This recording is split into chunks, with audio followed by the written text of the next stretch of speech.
this is Mike Byrnes with another episode of Business Best. Just trying to help you guys become more successful. I hope some of this advice is resonating and actually maybe one tip really works. If it does, let me know. Shoot me a message, positive or negative. Love to hear how this is going and if I can help you in any way. Starting off today, I really want to do a segment on client service. It's so key to the success of every organization, and I really think we should focus a decent amount of time on it. It comes down to really three things. Do you have an ideal client? Because if you try to be all things to all people, it's really hard to have great client service. You're not going to be as focused as you should. I can give you some examples of that in a second. Number two is, what do they want from a service standpoint? There's a lot of great things that happen in all different industries. What are they exposed to? What are they used to? Are they treated a certain way in certain industries but not others? So do you ever ask them, or do you just kind of provide it and just hope that they like it? And then lastly, one of the things that is really important is how do they think? If you are just kind of guessing their thought process, then you're probably going to miss the boat in some way. So can you align with the way they think? Can you address their issues before they become issues? The more that you can kind of get them to openly communicate and get to know them, and then it will even help not just from a client service standpoint, but will help from a prospecting standpoint too. The better you know your clients, the better you can serve them, and the better you can grow your business. If you watch the other segments, you've seen I do a lot on business planning, and that is key. If you want to be great at service, you actually have to make it part of your business plan. And we'll talk about some best practices in a minute. But the reality is, you really have to, if you want exceptional service, it takes planning, short-term and long-term planning, metrics of success.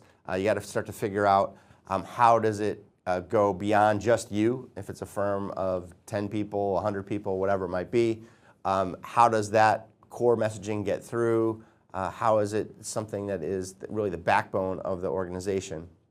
I talked previously on core values, and I really want to hammer home that is a good place to start with client service. And so I'm just going to read you Byrnes Consulting's. So Byrnes Consulting's core values are integrity and professionalism.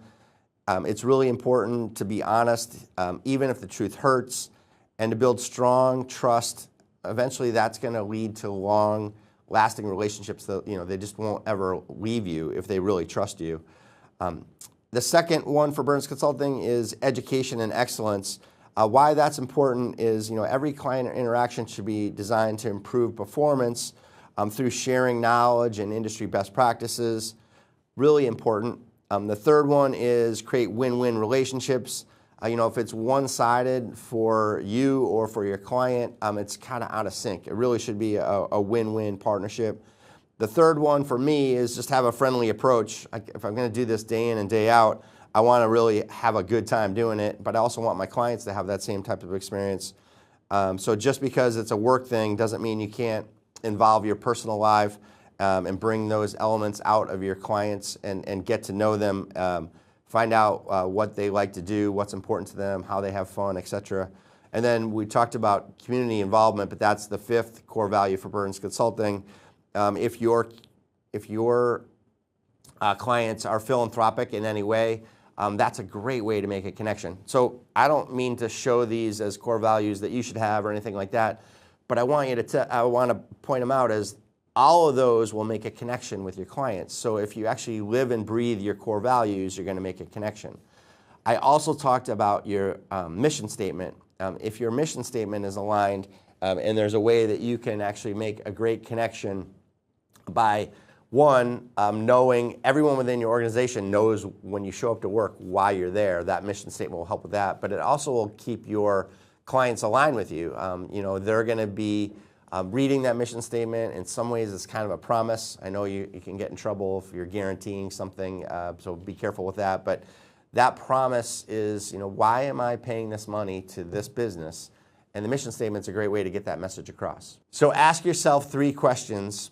What is that promise? What's your value proposition? How is it shared? And where is it shared? The reality is, if you create a great promise to your clients, they're going to, if they're aligned with that promise, they're going to want to work with you and they maybe never leave you. So what is that promise? Value proposition is something that's very branding oriented, and we'll talk about that more in other episodes. But that mission statement is key to that, right? And so what are the other things that could be involved in that? Your value proposition could actually be tied in with your branding, your tagline, whatever it might be. There's all different types of ways to get that message across. So the third question is, where is it shared? Obviously, in one-on-one messages, you should live and breathe those core values. And if client service is a piece of that, no matter how it's worded, it should always kind of come across in any engagement with your clients. Secondly, what are you doing online? Your website is your public version of that, so even prospects can see that. But how do you get that client service message across? Now you're starting to look at articles that you do, videos that you do, other different things online. Your bio should be really, really important. You should get this kind of like the importance to me is serving my clients, and don't just make it words.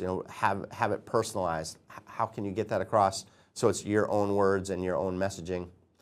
Then start to think about other ways to get this across. You can do it sometimes with PR, positive publicity. If you can get this in, that's a win.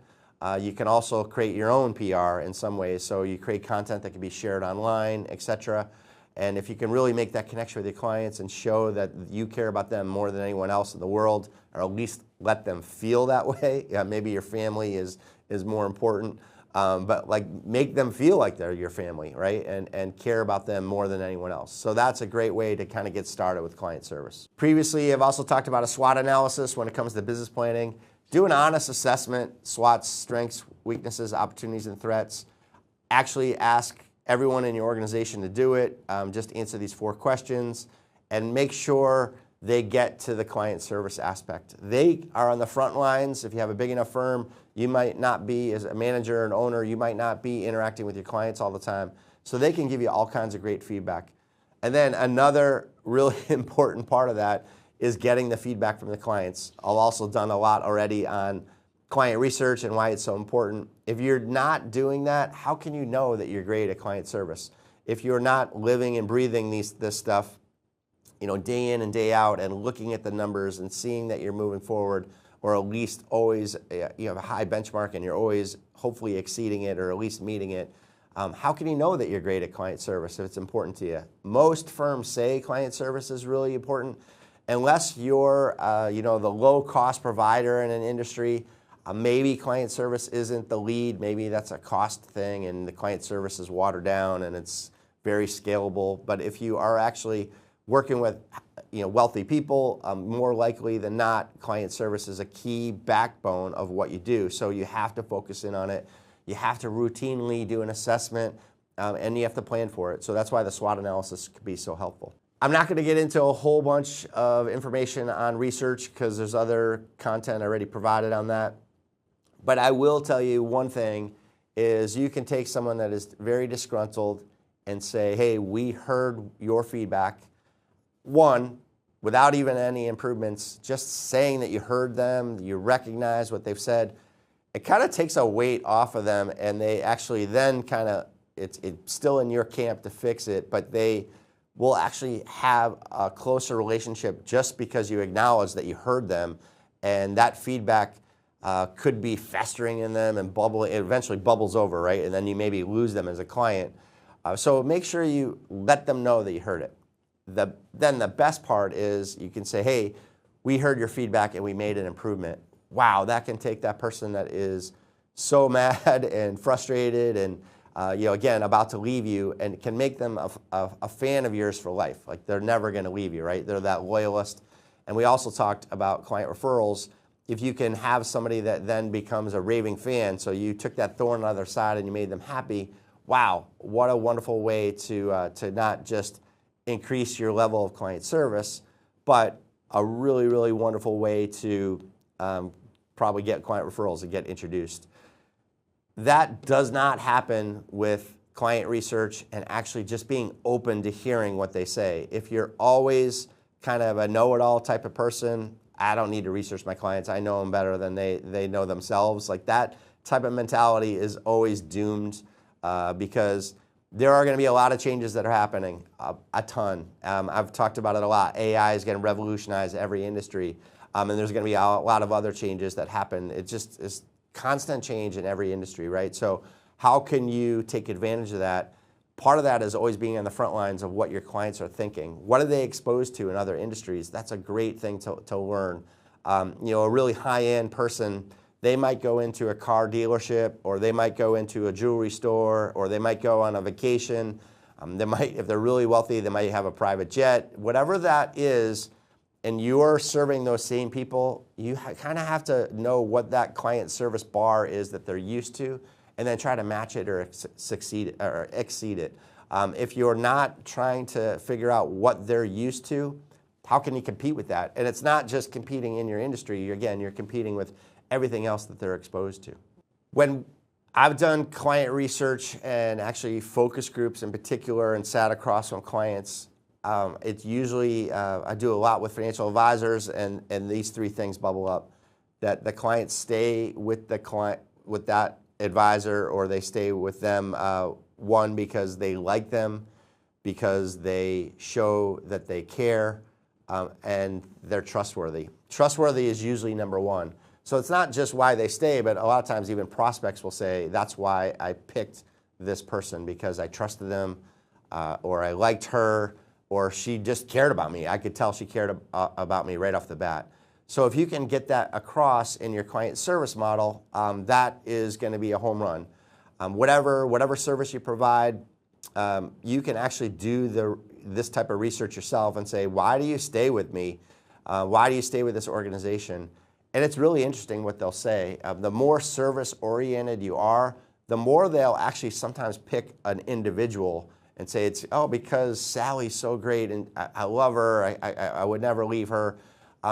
And then you have to find out, why Sally? Why do they like Sally so much? I'm making up a name, obviously, but what is that person in your organization doing that they love that person so much that you want that person to continue it, but you also want other people to replicate it? Don't just guess, like really dig in, and that's where a focus group is better than a survey, because a survey you can only have a set amount of questions, maybe 10 or 15 in today's kind of ADD society where we're pulled in too many different directions. So a focus group can be super valuable. One-on-one interviews are, again, really great for that type of stuff too. They are more intensive. They take longer because you're actually doing one at a time instead of 10 at a time or whatever it might be. But you're really going to get some really valuable information from the person that will share that. Some people won't share negative feedback. We've talked about that already. So make sure that you're actually asking the questions and listening. That's the key part of this. So if trust is so important, and that's a key pillar to, it's one of my business key pillars or core values, whatever you want to call it, but it should be yours too. How can you win trust? Sometimes you lose trust just because your industry stinks at something. Like for financial advisors, Bernie Madoff just had a ripple effect that went through the whole industry. Politicians, for example, are not trusted. There are certain industries, sometimes even doctors with malpractice suits and all the stuff that's in the news. There's just this kind of feeling that I don't trust this person right off the bat before they even talk with you, right? So recognize that you might be in an industry that has that issue. So how do you get across that you're trustworthy? I could do a whole segment on this. I actually have done of some articles. I always recommend that you kind of go to my webpage and read more information. But with trust, one of the things that you do is tell them what they don't want to hear. And that might damage the relationship, but it can actually bring it closer, because they're not paying you the money just to hear the warm fuzzy stuff. You can't sugarcoat everything all the time. So if they're doing something wrong, or they're out of line with the plan that you have for them, or whatever it might be honest, be a straight shooter. Even sometimes just say, hey, I know you're looking for X, Y, and Z as a service. I really am not the best person at that. I would rather recommend you to this professional or have you work with someone different on my team. rather than fake it. The people that fake it, this is really big with the press too. If you're actually trying to get publicity and you try to fake it, just like the reporter can sniff something out, it's pretty obvious that you don't know what you're talking about, or you're kind of giving them a lot of hot air, and your clients can see through that. Even if they're not an expert on what you do, if they ask a follow-up question and you don't know what you're talking about, that can be really damaging. The way to have people trust you too is just show that you care. So how do you show every single one of your clients that you care about them? We'll get into some best practices in a minute, but do you do that? Do you have that type of relationship? And actually, in my core values, like that personal connection part comes through. Do you take the time to get to know them? Even if they're busy people, find some way to learn more about them, whether it's researching them on social media or just asking them in an informal setting, and we'll talk about some event strategies that you can do, and that type of way to get the relationship to be stronger.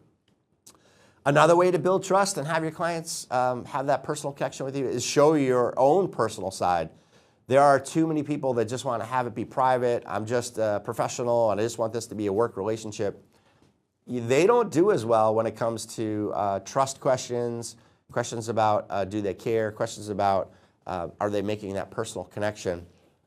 If your clients show up to a meeting and want to know about your kids or your grandkids, your dog, your hike to climb a mountain, your vacation, and you're kind of just give them a one-word answer and don't get into that, you can't really make that personal connection. Be careful not to just brag about yourself and rave about all your personal activities and not get to the work content. But if there's an appetite for that, to make that connection, make sure you're actually investing a part of the one-on-one meetings to get into that. That is so, so important. The other thing I will say is if you're working with two people in a relationship, so you're working with a couple, make sure it's balanced. There are ways to, and we've talked about some best practices to make sure both people get an opportunity to talk, but directly ask that person that might be quieter in the room, how are you doing personally? What do you think about what's going on with your kids? What's the next struggle that you guys might have? What's that thing that you're most excited for in this year? All those types of questions directed at that person that doesn't get to talk as much allow you to start to build a relationship up with that person. If you let that one person dominate the meeting, that dominant person in a relationship, and the other person is quiet, all that connection slowly drifts away, right? They'll get to see you interact with their spouse or their significant other, but they might not get to see that you could really care about them. This is super important with widows. A lot of times they actually will leave the relationship because they didn't have a connection before. And then the kids swoop in and help make decisions for them, and you didn't have a relationship with the kids either, right? So you have to have a kind of a, if you're working with private wealth and you have a family that you're serving, make sure you interact with everybody within the family. If you get invited to a birthday party, I know you have your own commitments and your own things. Do that. You make your best effort to go. Go see who they know too. It could be a referral opportunity, but make sure you kind of, you're inviting them to your best clients, some of your personal stuff too. They'll do the same thing. You start to build this personal relationship up. I've said it before, friends never leave you. So if your clients become friends, they're more likely to rave about you, and they're really likely to never leave you too. One thing I do want to say related to client service, because it bubbles up in a lot of the research that we do for our clients, is responsiveness. It was kind of always that standard, I'll get back to you in 24 hours. I don't think that holds true anymore. You have to get back to them much quicker now. Even if it's just, hey, I got your message, I'm in meetings right now, I want you to know I'm going to get to this first thing by such and such time. That maybe could buy you 24 hours, but I would probably say I'll get to you, get to this before I leave the office. If you do make that time commitment, you have to hold yourself accountable, because you're really dropping the ball if that's the case. Worst case, something comes up and you got to run out of the office. Make sure you send them a second note to say, hey, I know I promised I'd get you this, but something came up. I need to run. I will make every effort to get to this to you first thing in the morning. That type of communication helps with responsiveness. So even if you're not very responsive, by delivering what they want, you still can communicate and be responsive. Imagine you go to a restaurant. How much time will you give the waiter or waitress before they come over and ask you what you want for a drink or for dinner? Think about what other types of industries they're exposed to. Do they have to wait? I'm really nervous about how people get into call trees and how that works. If you have one of those, be super careful. The more that you screen them, the more that they have to go through that type of stuff. The experiences are still really awful. I think AI will revolutionize that, and you'll be able to say exactly what you want, and you'll get the person way faster. But the more that you can communicate related to responsiveness, the better you will be. Because I see all the time that that is the one thing that comes up as an issue, if there is an issue. Make sure that they feel like they are the most important client in your client list. That might not be the case, but you always want them to feel that way, right? So the more that you can communicate, the better. How do you do this in a really great way? If you're in a meeting, do you want to be taking a phone call from a client and interrupting another one? No, but there are ways that you might have an assistant, if you still have an assistant, come in and hand you a note and just say, hey, I don't mean to interrupt this meeting, but I would do the same thing for you. Hey, such and such assistant, can you just let them know that I'll get them back, I'll hit them back right after this meeting. Or maybe you can give a real quick answer to that assistant to get back to them. Don't do that all the time. Don't interrupt. But that can obviously ruin the flow of that meeting. But the more that you can be responsive, the better. Another one is some organizations don't give out their cell phone number. I think with AI, the competition for AI is going to be that it never sleeps, right? It doesn't go on vacation. It's not out on the golf course. It's not out at dinner. It's not out on the beach enjoying a nice summer day. So AI never sleeps. So that's going to be your future competition. But now think about how can you get back to them in seconds instead of hours or days. Days is definitely not the right thing. So we know responsiveness is important. What else could you do to build trust, to make a really great connection with clients? I did a couple segments on cause-related marketing, and that can help you from a prospecting standpoint, but it can really help you with your clients. If they are philanthropic, are you aligning with their charities and what they do? Are you showing that you're a similar type of person? That can be super, super important. If you are dealing with wealthy people, I've said this before, they give more and they volunteer more. So really care about what they do. Make sure that you are actually surveying them again in one-on-one meetings. That's something they're probably not going to be afraid to tell you. Dig down. Find out, what do you do? Why do you do it? What caused you to do that? When did you start to do it? What was the catalyst to get you to do that? All those types of information, all that information is really helpful for you, but it also is very important to show that you care, right? Like if you're asking really good questions about something that's important to them, they're going to feel connected. You're going to feel like, you may be overwhelmed, like you get down these rabbit holes and they go into something that just kind of drifts off from the meeting that you wanted to have.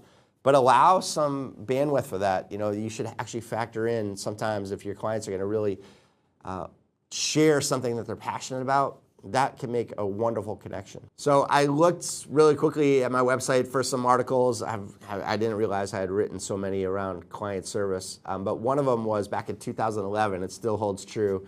And it was the 2011 May and June issue of IMCA's Investment and Wealth Monitor. IMCA's not even, that association doesn't even have that same name anymore. That article was so long ago. But I had 5 things in that piece, and they are, organizations align with clients by doing philanthropic things. They strengthen their client relationships. They show a client appreciation. They create loyal customers, and they differentiate their organization. So aligning with your client can be so valuable. You don't have to donate to the same type of charity, or you don't have to volunteer, but Imagine they care about a school for behavioral issue kids that can't really make it in the normal public school system. And you go and you actually do a fundraiser with them and help raise money. You don't even actually have to do any of the donating. It's nice if you do, but you just help them in some way make that charity or nonprofit more successful. They're going to love you for it, and they're going to be so connected. Have you ever done something like that? The other thing is maybe you invite them to be related or involved in the charities that you support. You got to be very careful about this. Don't guilt them into doing that. Don't make them feel obligated in any way. But if they're caring people, they might just want to do something. Maybe they might be looking for opportunities to volunteer or whatever that might be. Making that connection can be really important. Faith-based charities too, this is one you got to be a little cautious about, trying not to push your beliefs on somebody. But, I don't think it's bad for people to know that you have some faith and that you actually have some beliefs. And if they have similar beliefs, it only brings you closer. And so something to think about. I don't think most people talk about that type of stuff, but if that's who you are and what you're about, I wouldn't be so scared of that. It might turn some people off in some ways, but that might actually you might be able to figure out who your client base is and who your ideal client is, because it might be someone that has a similar faith and similar beliefs.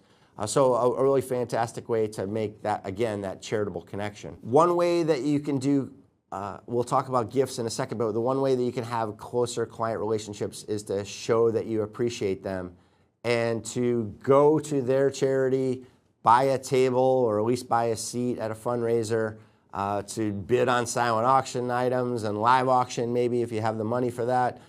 To buy the raffle tickets and drop them in all the bags or buckets, all that type of stuff, that activity, they love seeing that stuff, right? And then you kind of are aligned, at the party fundraiser, you're like, oh, I hope I win that, and you kind of have this conversation. And then at the end, you say, wow, that was so wonderful that you invited me to that.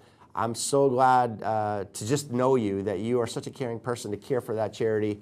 I just thank them profusely for being invited and having the opportunity to be there. I think that's going to bring you guys even closer and should be a key to your client service model. One way that you can actually have really great client relationships is differentiation. I'll talk about it more, but I want to touch on it with the philanthropic side of things. How do you stand out, and how are you different, and actually in a good way, right? So that your clients would want to brag about you.